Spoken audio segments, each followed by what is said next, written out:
What's up, everybody? It's Masenko here. Today, we're going to talk about the new mechanic coming to Pokemon Scarlet and Violet called Tera. This is a really interesting mechanic that has never been seen before, and it's definitely going to have some really big implications for the competitive Pokemon scene. I am basing my analysis off information that we far, but I'm releasing this video before the game has come out, so there may be new things that come to light or potential changes to the mechanic that might make some of this analysis obsolete. Regardless, we're going to talk about it, give my thoughts, especially with regard to how it will affect VGC draft leagues, as that's what I'm most familiar with. And yeah, without further ado, let's discuss how this mechanic works. So, what is Tera? Essentially, what it is each of your Pokemon are going to have a sort of latent type associated with them that initially won't do anything, but once you've activated the mechanic in battle, they will then change to that new type and no longer have their old type or types. So for example, if you were a fire type and you had a Tera type of water, once you activate the Tera mechanic, you would now become a water type and you would no longer be a fire type. So there are some limitations to that. The first one being that you can only do it on one Pokemon once per battle. So similar to like the Dynamax mechanic, for example, where any Pokemon can Dynamax, whether you intended to do that with them or not based on your prep is a different question, but any Pokemon can technically Dynamax. In this new mechanic, any Pokemon with a Tera type can Terastallize, and there's really no reason to not have Tera types on all your Pokemon. So in other words, any Pokemon can Terastallize, but much like the Dynamax mechanic, once you've done it, no other Pokemon can do it.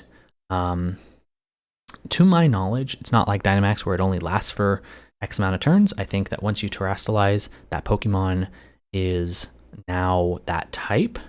However, I am going to assume that much like many other mechanics within the game, that expires once you switch that Pokemon out. Now that's not confirmed, but just based on my sort of game sense, I think that's probably going to be how it works. One minor note is that Terastallization occurs at the beginning of the turn before any other moves are executed. I don't have too much to say on that, other than this might be relevant for some sort of niche interactions within the game. But regardless, the real benefit of Terastallizing is you get this really nice damage boost for moves of your Tera type, as well as your original type or types that you had. Now, it's currently unclear how much of a bonus you get, and it's also unclear whether this replaces your stab bonus or is stacks with your stab bonus. I'm going to make an educated guess that it does in fact stack with your stab bonus, and it's probably honestly going to be the same amount of like damage multiplication as your stab, specifically 1.5 times. And the reason for this is when you Terastallize, you lose your original types, which inherently means that you're going to lose your stab for moves of your original type. So basically, to not create a situation where Terastallizing is actually disincentivized because you want to be able to use your moves of your original type, I think they've probably added this sort of like secondary stab to Terastallization to basically make up for the fact that, well, you'd be losing out by Terastallizing, so here's a reason to Terastallize without having to lose your stab for your original moves. Now, the reason that I think it stacks with your stab is because you are able to terastalize into a type that you already were. So, for example, you could be a water type, and your Tera type might also be a water type. When you terastalize, if the Tera bonus just replaced your stab, you wouldn't really benefit at all from terastalizing. You'd just be the same type. So in my mind, it makes sense that you would not only maintain your stab, but get an extra bonus on top of it, which would incentivize you or create situations where it is actually beneficial to terastalize into your own type to get that power boost from the mechanic. Now, of course, that's all just a sort of an educated guess. Could very well be the case that the Tera boost replaces your stab, in which case I would assume it gives you something more akin to like an adaptability bonus, where the multiplier that you gain from it is bigger than your stab. But to me, it feels a little less likely for the reason that that multiplier seemingly would also apply to your original type moves, which feels a little counterintuitive because it creates a situation where you want to maximize the damage. Let's say you're a fire type, for example, and you have a fire type move. You're actually incentivized to terastalize into a different type because the terastalization bonus would give you more damage than your original stab would begin with. Now, in my mind, this could lead to some pretty scary strategies overall. Let's take a mon like Garchomp, for example, who's not confirmed to be in Scarlet and Violet, but just for the sake of argument, obviously a ground dragon type gets very nice stab for those two types. Well, Garchomp also gets Iron Head, right? So let's just say Garchomp is, his Tera type is Steel, and you terastalize into a Steel Mon. Well, now Garchomp not only is resisting a lot of what would have killed him before, especially Ice, Fairy, stuff like that, but it now has 3 incredibly powerful coverage moves with Super Stab, ground coverage, dragon coverage, and steel coverage, which does even more damage than they would have if he had not changed his type. To me, that feels very scary and potentially a little bit oppressive. But as we saw with Dynamax, Game Freak is not averse to enabling hyper offensive playstyles that tend to sometimes be a little bit oppressive. So we'll see how it goes. I'm personally hoping for something that is a smaller multiplier that does stack with your original stab, so that it puts more emphasis onto the type you terastalize into being the powerful type rather than your original types also getting that power bonus, which tends to be a little bit more counterintuitive. But we'll see what happens. So before moving on, I did want to mention a new move that's coming to Pokemon Scarlet and Violet. Once the game drops, I will be doing a much larger video on all the new stuff, including the new Pokemon, the new items, the new moves, this one included. But I figured I'd mention it here just because it is so tied in with the terastalization mechanic, and that is the move Tera Blast. This move is a normal type move.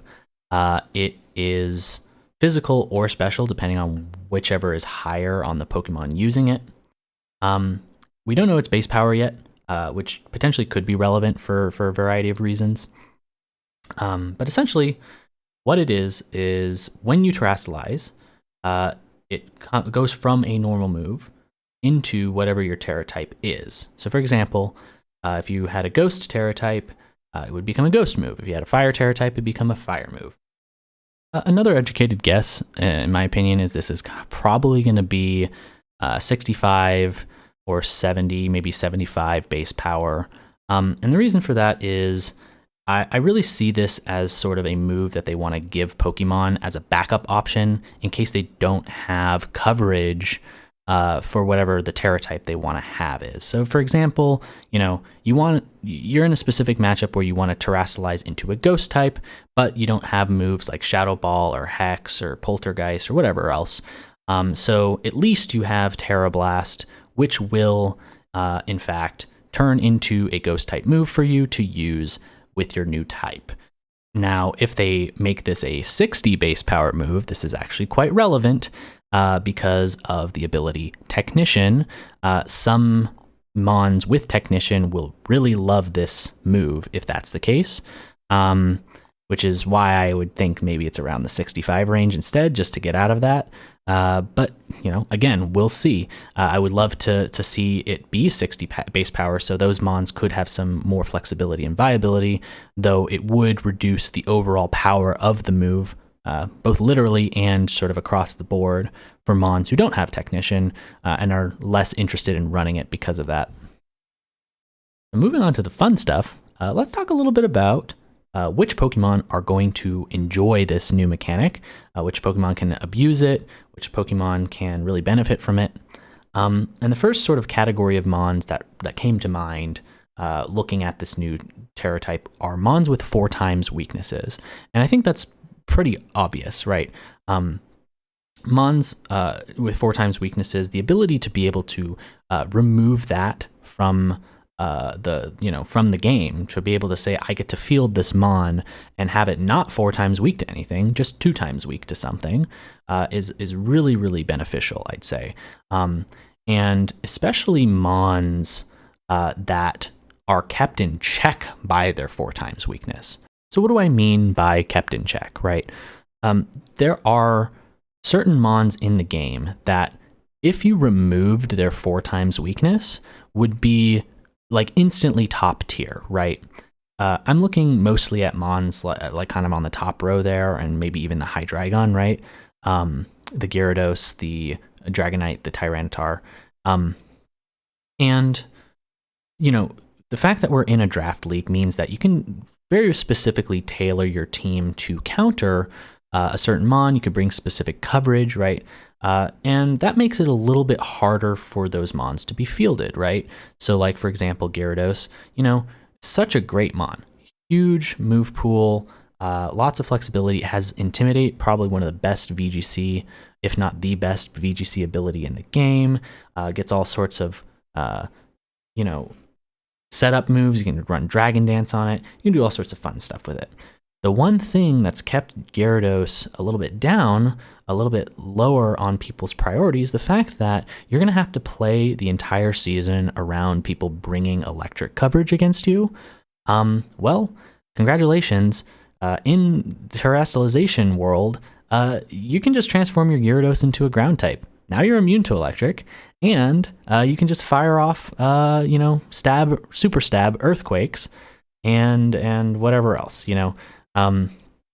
This is a huge benefit for these Mons, in my opinion. And honestly, a lot of the Mons I just mentioned, Gyarados, Dragonite, Tyranitar, are already very high tier, kind of teetering on the tier 1 sort of spectrum. I think this 100% pushes them over the line into tier 1 and really makes them a menace to deal with. The one thing I will say about the Tyranitar, obviously, if you transform into something other than rock type, you're going to lose that benefit it gets from setting sand. But again, like I had mentioned before, you could just transform it into a soul rock type. And that way, it's not 4 times weak to fighting anymore. You just have a rock type Tyranitar. You lose the dark type. You still get stabbed for it because of the way the Tera boost works. So in my mind, this really places Mons like Gyarados, Dragonite, Tyranitar, Hydreigon, and maybe even Salamence, who also gets Intimidate, solidly within tier 1. I think the very fact that they can remove their 4 times weakness, something that has been holding them down and is really keeping them in check, really just makes them very powerful. A Mon like Pelipper is also really interesting in my mind. I think that a lot of people definitely prefer Politoed over Pelipper. I'd say that's just kind of generally the consensus. I've seen. And the main reason for that, I would say, is because of Pelipper's 4x weakness. I think there was one draft league, I think a couple seasons ago in VDL, where I ran Thunder on my Lopunny, and Lopunny has just a miserable special attacking stat. But regardless, it one-shots the Pelipper, right? We're given enough investment, which is just sad, right? Like the fact that your Pelipper setting rain, and I can just Thunder it with my Lopunny, definitely is a big downside of that Pokemon, right? But, it does have things that Politoed certainly doesn't have. Tailwind, for example, is really nice to have on your basically any Mon, really. And it also gets Hurricane, just like extra stab coverage than what Politoed has, and it can set its own rain to use Hurricane. Of course, this is all assuming that Pelipper has the same movesets as it did in Sword and Shield, or at least similar enough to have those moves. But yeah, so I think it really benefits. Magnezone obviously is a very strong Pokemon, lots of special attack, always held back by its 4x weakness to ground. Colossal is another really interesting one, and we'll talk more about Colossal later in the video because of his ability, but just from a pure typing perspective, it's 4x weak to ground, 4x weak to water, but you can just remove that, right? And that's really nice as well. The Breloom as well, also a very high tier Mon in most of the metas that it's been in. Hasn't been in the game in Sword and Shield, but we'll see whether or not it can, claim a top spot because it can get rid of that 4x flying weakness. Now, regarding the Mons over there in that little budget side of things, these aren't Mons that I really expect to, skyrocket to tier 1, but certainly still benefit from the fact that they are getting rid of their 4x weakness, right? Again, a lot of these are being held back because of that 4x weakness. You look at a Mon like Altaria, who has really nice base defensive stats, but that is, counteracted by the fact that, well, those stats don't really mean anything when it's hit by an ice type move, right? Put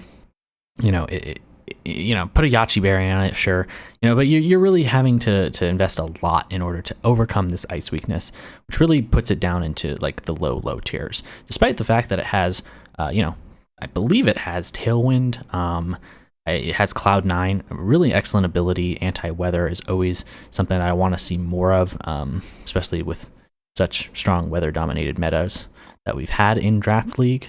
I won't go over everything here. A couple more that I will mention. The first being Abomasnow, right? Abomasnow so far is the only hail setter that has been revealed in Scarlet and Violet. I suspect they're probably going to put other hail setters in the game, but if it were the only hail setter, this would be a good game for it because the mechanic obviously benefits it for having a 4x fire weakness, and that's great for that Abomasnow, right? Scizor is an interesting one as well. Scizor obviously has a 4x fire weakness, but no other weaknesses, right?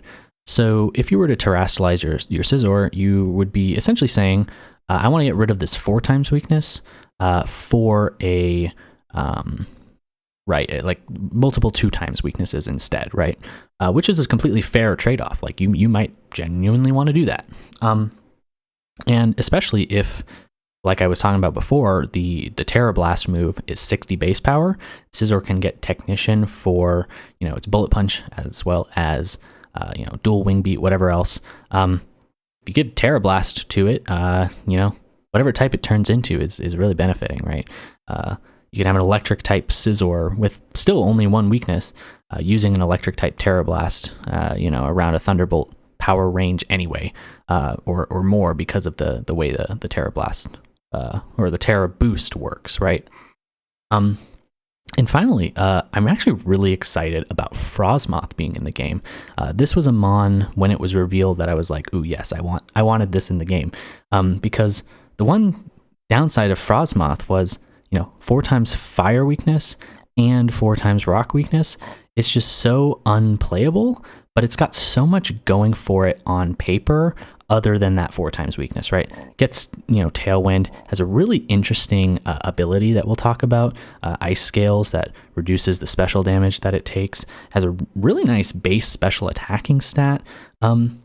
There's a lot of stuff going for it. It's got Quiver Dance, it looks such like an exciting mon that I want to try out, but, can't because its typing is just so bad, right? Now, over there on the far right of the screen, you'll see I made a little wish list for the game. These are mons that obviously have not been revealed yet, might not be in Scarlet and Violet altogether, but mons that I love, who I've had trouble drafting due to their 4x weaknesses. I tried Ferrothorn a couple seasons ago, did not work out, very difficult to field, especially in Draft League. Volcarona I've also used. I think it's definitely one of the better 4x weak mons in the game. It definitely teeters on sort of the high tier 2 scale, but I think you could potentially be looking at another tier 1 shoe-in if you did have terrestrialization, if it were in the game. The Scrafty and the Komodo are also personal favorites of mine. Obviously, Komodo, I would say, suffers a lot more from its 4x fairy weakness than Scrafty does. Scrafty is definitely a lot more defensive, gets Intimidate, gets Fake Out, more tools at its disposal, while the Komodo obviously has some more like setup strategies that it wants to do, which have self-damaging aspects to them, and it just makes it really tough to field them and really make get the most out of that Komodo. Either way, both of these clearly benefit from it and would love to see them in game. Another one I love is Auroras, right? Potential alternative hail setter to the Abomasnow. I personally have never run Auroras because I am maybe too timid to run it. It's just 4x weak to steel and fighting. You can't account for both, really. I mean, you can put a focus sash on it, but at the end of the day, that takes up your focus sash. For VGC at least, and that makes it a little bit difficult to run consistently and find a home for it. My buddy Matrix has run it to great effect.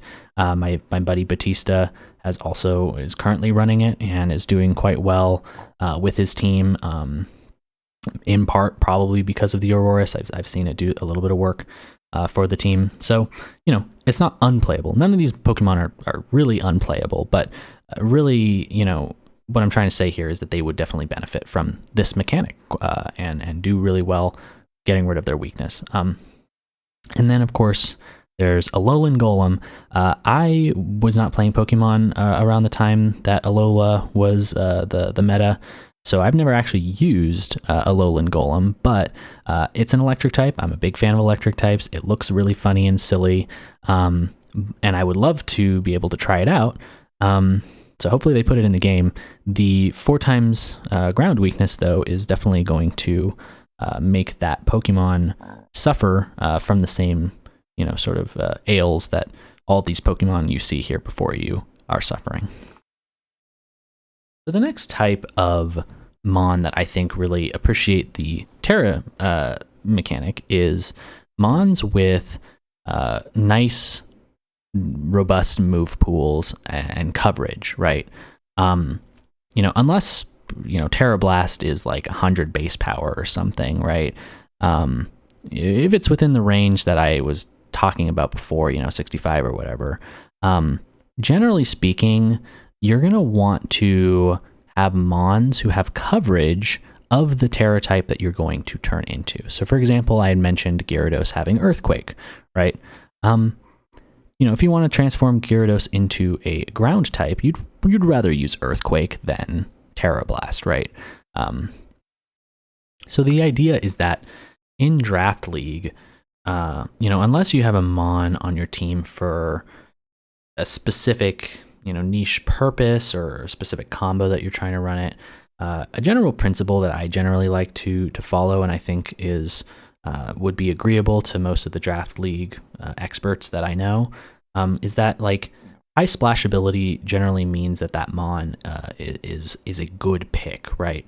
It means that that mon can fulfill a variety of different situations that may arise during the course of the season, right? You're going to be facing so many different teams. Each of those teams is going to have a unique problem that you're going to have to solve. And, just logically speaking, the more splashable your mons, the more tools you'll have to deal with those problems, right? So the idea behind terrestrialization synergizing really well with mons with really diverse move pools is basically that principle, right? If I have an Arcanine who gets many different coverage options, in addition to just being a very splashable mon, it gets, Play Rough, gets Psychic Fangs, gets all sorts of, coverage options, Crunch, etc.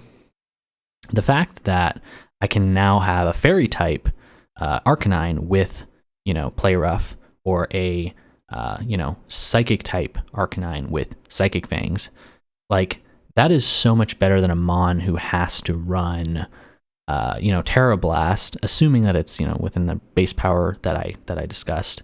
That is a lot more splashable, a lot better in a lot of different situations without even really having to try very hard. That's why I think that this mechanic is so interesting for that reason. So I think the mons you see before you, not too much to say about them. I think a mon like, for example, Zarina doesn't have a ton of coverage compared to some of these other ones, but like it gets really good coverage. So like, for example, it gets Play Rough and Triple Axle. If you want a Fairy type Zarina with Play Rough, go for it. Like, that seems really strong, and the fact that you can put that on a team where that seems to be the important thing to do for that particular matchup, perfect, great, fantastic. Next, let's talk about some mons that benefit from terrestrialization because of their abilities. So the first category of these are going to be this sort of type immunity ones. These are mons that basically, because of their ability, they gain an immunity to a specific type. And these are going to be mons with like Storm Drain, Lightning Rod, etc. And the idea, probably pretty obvious, is that you would transform into a type that is weak to whatever that immunity is, so that you benefit from that ability. So for example, if you have a Gastrodon, you can turn it into something weak to water, pure ground type, rock type, whatever, and it still gets that water immunity. So that's, clearly a very beneficial thing. Now, there is one of these abilities on this list that definitely concerns me a little bit for how it's going to be applied, and that is Levitate. And basically, what Levitate means is that any mon with that ability can just basically turn into an electric type and have no weaknesses, right? Obviously, there are ways to counter Levitate, but they are generally few and far between. You have Mold Breaker. You could do like Trick Iron Ball, but that requires you to run Trick Iron Ball. You could do like Gravity or Smackdown, but again, that also requires you to run those moves, and generally speaking, that's not very optimal a lot of times. But like a mon, like I'm actually really worried about like Rotom, who is in the game. Rotom is obviously already electric type, but any Rotom can now just get rid of their secondary typing and make themselves a pure electric type, super bulky, super powerful, and I think that is definitely something to look out for the draft. Second category of abilities that I think are noteworthy are abilities with damage boosting capabilities. These are, those listed there are the ones that I could think of. There could be more. I'm sure there are. Adaptability, Punk Rock, Technician, and Mega Launcher. So far, there's no adaptability in the game. The ones that are in the game are Punk Rock, Technician, and Mega Launcher. I'm just waiting for the day that Porygon Z is put in the game. If it is, it's going to be kind of disgusting, depending on how the stab works in synergizing with terrestrialization. But yeah, you don't want like adaptability boosted, Tera boosted Porygon Z on the field. Part of me thinks that's why it's not been revealed yet. Like maybe they're just not going to put it in the game because they're worried about that. But you know, other stuff like Punk Rock, for example, is I'm actually really excited about that. Punk Rock obviously increases the power of sound-based moves. This has some really interesting applications. Like, for example, you could turn your Toxtricity into a normal type, and you can use Boom Burst, doing a ton of damage with that terrestrialization boost, getting rid of its 4 times weakness while you're doing it, making it only weak to fighting. You could also run it with like Round, right? It has a kind of weird speed tier. It's kind of a little awkward, kind of sometimes wants Tailwind. Well, what if you just pair it with a fast Mom with Round, and you transform it again into a normal type, you give it that priority, double boosted power, Round with, the normal boosted Tera boost stab. Like it just does a ton of damage.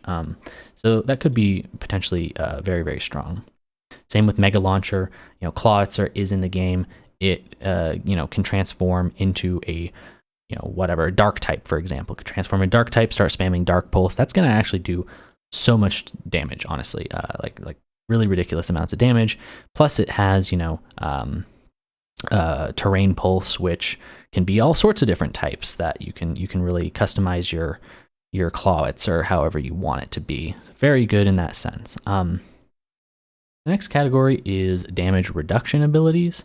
Some of these are very similar to the immunities in the sense that you're going to want to transform into whatever type is weak to the type of move being reduced. So, for example, Thick Fat, right? Reduces the damage of fire type moves and ice type moves. So if you transform into something weak to fire or ice, that Thick Fat ability has essentially neutralized that. So that is quite beneficial.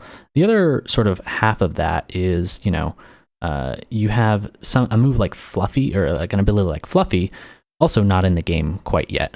Would love to see Beware in the game, but you could transform into a type that resists fire and mitigate the Fluffy downside. So the next 2 abilities there, Filter and Ice Scales, I will definitely be a little bit more in depth on, because this is a bit of a complicated interaction with terrestrialization. But obviously Mr. Mime is not in the game as of now, so we don't know if Filter will be in the game. It certainly won't be, since it is Mr. Mime's signature ability, but they might put Filter on a different mon, who knows. But for Ice Scales, which is in the game, it is an ability that reduces special offensive moves that are special do less damage against Frostmoth. So why is this related to types, and how does this relate to types? If it's just applying to special moves. Well, if you look at types and you look at what moves they have that are generally going to be the moves that you use for that type, you will find that for some types more than others, they will have an inclination towards the special or the physical side, right? So, let's take, for example, the dark type, which does obviously have, special dark moves. There are mons in the game who are dark and have special dark coverage that do a lot of damage and can really make use of those. I'm thinking of mons like Moltres Galar or Zoroark. Zoroark is in this game, for the record. But you will find that, looking at the total spread of dark coverage across most of the dark mons, you'll find that most of the dark mons lean towards the physical side on average, and the moves that they're going to bring are physical. So what does this mean? Well, because you have this ability, if you're against a certain type that is more specially oriented, you can use ice scales to essentially mitigate your weakness to that type. You can transform into something weak to a more specially inclined type. So for example, let's take, electric types. Electric types are generally more specially oriented. So if you transform into a water type, who, again, also grass types, also more specially oriented, and those are the two weaknesses of water. So if you transform your Frostmoth into a water type, for example, they're going to have physical electric coverage or physical grass coverage, which is possible, but more rare than, your average Thunderbolt, right? And because of the Ice Scale's ability, you're actually completely mitigating those weaknesses if they don't have those abilities. Or if they're forced to bring those abilities on somebody else, they're not getting, stabbed for that potentially. They might, if they terrestrialize, but, again, that's kind of getting a little bit too deep down the sort of, flow chart of, strategic considerations. Really, the main point I'm trying to make is that Ice Scales has a distinct, synergy with this mechanic. Then you have activation abilities, which I'm also very excited about. Steam Engine is in the game. Justified is in the game. The Mons that have Justified are not weak to dark, for example, whereas the Mon with Steam Engine, Colossal, is weak to water. It resists fire. You can use a fire move into it, but of course, water is a little easier to hit with. You can run Surf, you can run Aqua Jet. There's no sort of fire alternative to that unless you're running, I guess, Blacephalon, who can hit your own Mon with a fire type move, but then you're running two fire types. It's a little weird, but regardless, you can hit your Colossal with a water move to activate Steam Engine and have it be, not weak to it anymore, right? You can transform it. On the other side of things, you want to sometimes activate weakness policy on your Colossal, right? That's why you would run, Aqua Jet. That's why it's so powerful in a max format. So you can run weakness policy Colossal and really get a lot of benefit out of it. On the flip side, you can transform your Justified Mon into a type that's weak to dark, because Beat Up, for example, is not a very strong, base power. You're actually doing very little damage, but you can still activate the weakness policy. And not only can you get the 4 procs from Beat Up to get your Mon to +4 attack, the weakness policy activates, so now you're at +6 attack. That could be potentially very strong. So definitely look out for that kind of interesting sort of synergy within the new terrestrialization mechanic. Moving on. So let's have a discussion about the next topic, which is how terrestrialization works in synergy with weather. Weather already has a lot of inherent mechanics to it that involve the Pokemon's type, both implicit and explicit, right? You have sunlight and rain, they're going to boost fire type moves and water type moves, right? But you also have some sort of implicit synergies or anti-synergies in a lot of cases, where the Mons who you want to draft for your weather mode are going to share too many weaknesses. It's going to make your type chart a little bit on the weaker side, make it a little easier for your draft opponent to bring moves that deal with them better. So let's take, for example, sand modes, right? So, you have your Tyranitar as a sand setter, let's say. Who are your Sand Rush users? Well, you have Dracozolt. Both of them are going to be weak to ground. You have your Heliolisk. Both of them are going to be weak to ground and fighting. You have... does Heliolisk have Sand Rush? I feel like it does, but either way. You're going to have your Stoutland. Both of them are going to be weak to fighting. I think the one that doesn't have a shared weakness would be Dracovish. Regardless, you kind of see what I'm saying, where essentially you're going to run into some issues in that regard. Same with the Powdon, right? Powdon, go back to Dracozolt, you're going to both be weak to ice. go back to, Sand Slash, for example. They're both ground type. They're going to share all the same weaknesses, et cetera, et cetera. So what do you, what is the point I'm trying to make? Well, whether these issues are going to be less of a factor with the terrestrialization mechanic, right? Just being able to get rid of those sort of shared weaknesses, bolster your type chart a little bit, that's fantastic. And we love to see it. Let's go down the weathers and talk about what downsides they had that are now potentially mitigated because of terrestrialization. We're going to start with harsh sunlight, right? One big issue with sun modes is the fact that a lot of the mons that benefit from sun, chlorophyll mons specifically, are grass type. But sun boosts fire type moves, right? So one of the main strategies in max VGC leagues, before all the restricted mons were in there, you'd have a lot of Venusaur in there, but you'd also run Flare Blitz Incineroar into that because they're going to set weather. You're going to just kill their Venusaur, right? It's a bit of an issue, but with that said, now you can transform your your guy into a water type if you want to. You still get chlorophyll, right? You're still going to be super fast from the sun being set. You can turn it into a ghost type. You can turn it on any type, right? It's going to be great. It's going to be good. Same with rain. There are a lot of mons with Swift Swim. Some of them are going to be very similar. You have, I think, at least 3 rock water types. No, 4 actually, now that I'm thinking about it. Rock water types with Swift Swim. You have, Caracosta, you have Kabutops, you have Omastar, and you have Dreadnought. Potentially even more. I don't know. But generally speaking, because those are all so weak to grass, and also weak to electric, you generally see less of them, right? They're not as particularly used. But now that you can change their type, you might see more play from some of these lesser used types or lesser used Pokemon.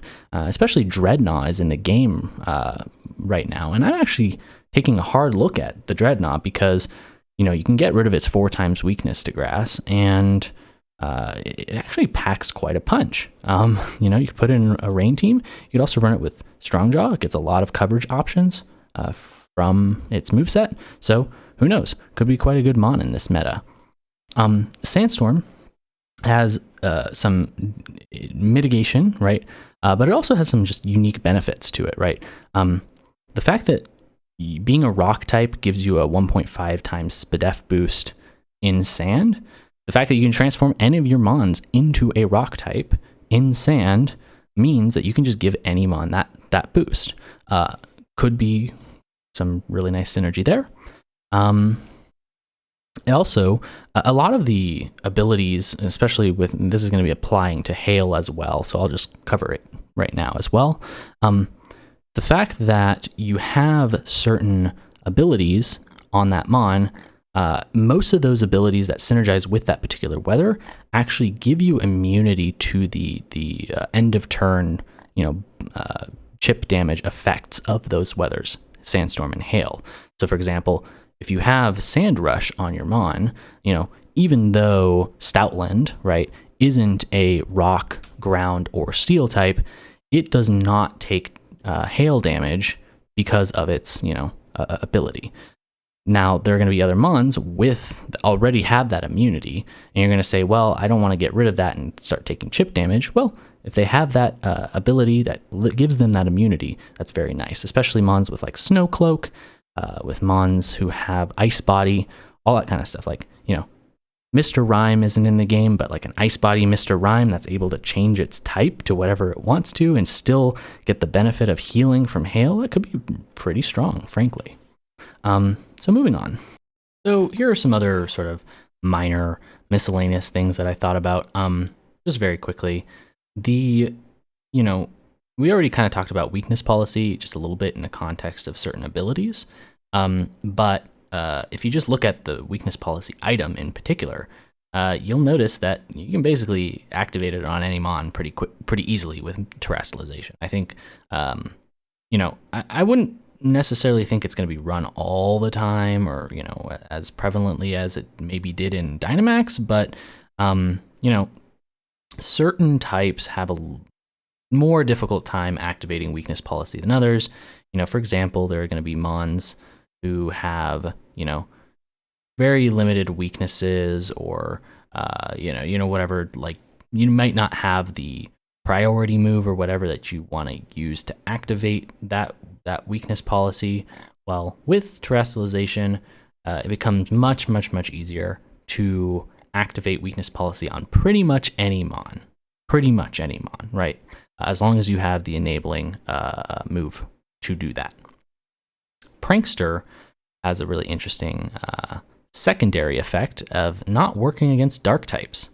So this is sort of a semi-nerf to it. I don't think that, you would not run Prankster just because there's a chance that they might turn into a dark type in front of you. But I can think of many situations where I would have loved to be able to turn my guy into a dark type and avoid some annoying Prankster disruption. So could definitely be deployed in that way. Same with sort of fake out. Just being able to transform into a ghost type to ignore fake out is really interesting. It actually seems like on top of that, there's also a new item in the game. I don't remember what it's called right now, and I'm going to review it later in a different video. But it is, essentially an item that allows you to, make sure you don't get flinched. It's an anti-flinch item, basically. It seems like that on top of the fact that any Pokemon can transform into a ghost type, and I think ghost type is actually going to be a really nice terrestrialization type in general, just because of how few weaknesses it actually has and how many immunities it just naturally gets. Fake out is, going to be pretty nerfed, honestly. Powder moves, sort of similar. I think it's going to be less of an issue because, generally speaking, transforming into a grass type is, it's okay. It really depends on the matchup, obviously. I won't say you'll never transform into a grass type, but, grass type is one of the weaker types in general. Just has too many weaknesses, really. Weak to bug, weak to fire, weak to flying, etc. Weak to poison. So, but, say you are against a Breloom or a Pokemon with Rage Powder, right? You can transform into a grass type, and you'll ignore Spore, you'll ignore Powder moves, you'll ignore Rage Powder, right? That's pretty important and pretty good. Shadow Tag and Arena Trap, obviously Shadow Tag, if you're a Ghost type, you ignore it. If you're a Flying type, you ignore Arena Trap. So, you want to waste your terrestrialization by, using it as a switch out against those abilities. That is an option, right? You never say never, right? It could be a viable way to win the game at a certain point. So it's just something I thought of to point out. And then status conditions. A lot of Pokemon, some of the types have status immunities, right? I'm thinking, obviously fire types can't be burned, electric types can't be paralyzed, etc. So, if you have a strong physical mon, right, or a really fast mon that you're worried they're going to be, thunder waved, you can just transform into electric type, and now that Pokemon can't be thunder waved, and now that main speed control option that your opponent might have had against you has been removed, right? Some interesting situations there. So to wrap up, kind of come to the conclusion of this video, let's take a broader look at what this means in the general scheme of the Draft League experience and apply some of these sort of principles that we were talking about before. So I divide Draft League into 3 distinct skills personally. I view it as there's a skill of a drafting phase, like, how well can you navigate the draft? How well can you put together a team that you think is good, that has good synergy, etc. Taking advantage of your position in the draft, etc. There's a preparation phase every week where you're going to sit down and put together a team for your specific matchup. And then, of course, there's the battling phase, which is, how well can you execute on that plan? How well can you adapt, etc. So those are sort of the three main skills of draft. So how does terrestrialization affect those?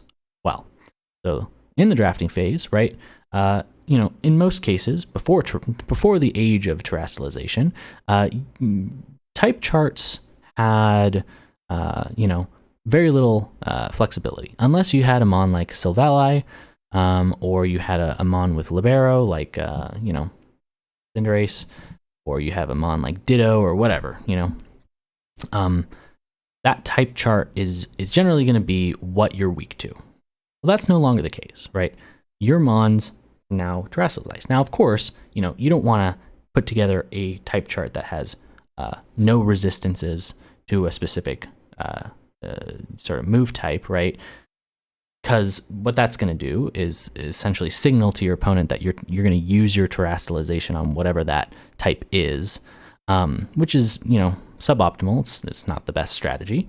So you're going to still want like a pretty decently balanced type chart.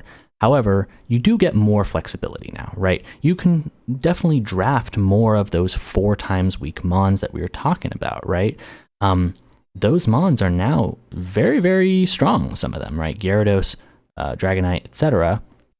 And there's going to be mons on the other side of the spectrum, more budget options like the Altaria that we're talking about, that, are more draftable now. The Auroras, more draftable, potentially.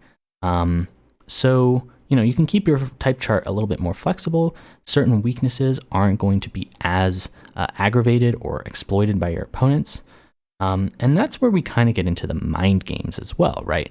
Why are mons like Gyarados so good in this format in my mind? Well, you go to the draft or the prep part of this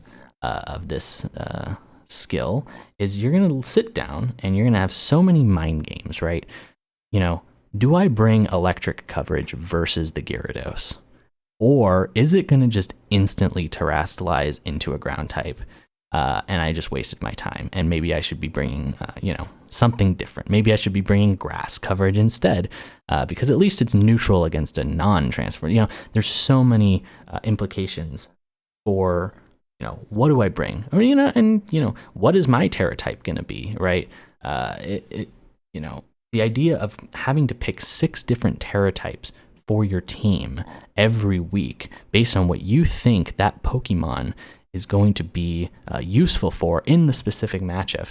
I think that that's actually making it more likely that you're going to be running more specific coverage moves in your matchups, right?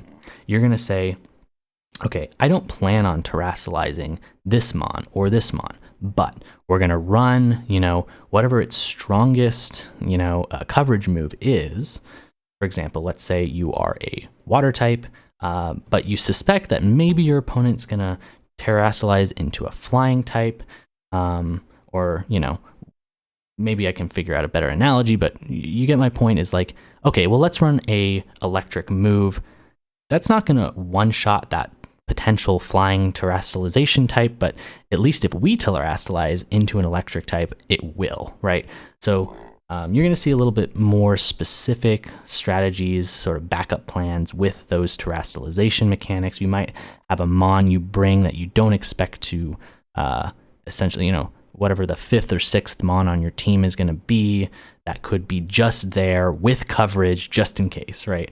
You're going to see some of that, I think, coming into the prep. And then, of course, in the battle itself, the fact that any mon can terrestrialize, and if you did your prep right, you have so much flexibility and skill expression and predictions that you can make throughout the battle. I'm looking at this, that second bullet point down there in the battling phase. It's saying likely reduced hyper offensive leads overall. What I mean by this is that, let's say you lead a hyper offensive lead, right? And your opponent now has the ability to transform into a defensive type that they know you can't touch unless you also terastalize, are you going to go all in against that opponent? Well, some of you might. Some of you might be high risk, high reward, take the read, right? But I think it's going to be a lot less likely, right? If your opponent can literally just terastalize in front of you into a defensive type, tank whatever you're throwing at them, cut your momentum off right at the pass and start setting up on you. That is very possible in this meta and could be incredibly punishing for hyper offense.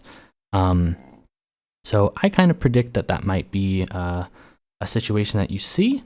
But then again, at the same time, I also expect to see people just instantly terastalizing and trying to KO something that they think that type, that their Tera type can KO.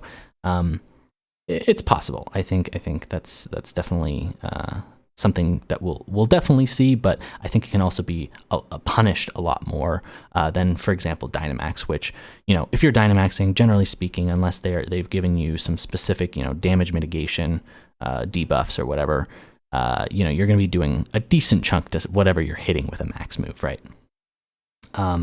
So that is basically everything that I have to say as of now with regard to the new mechanic, terastallization. Thank you all for watching. If you have any ideas or thoughts about terastallization, please put them in the comments. I would love to continue the discussion here. I'm really excited for the new games. I'm excited for the new mechanics.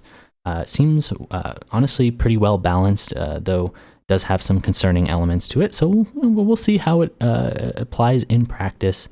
Again, thank you so much for watching, and have a wonderful evening or day, depending on where you are.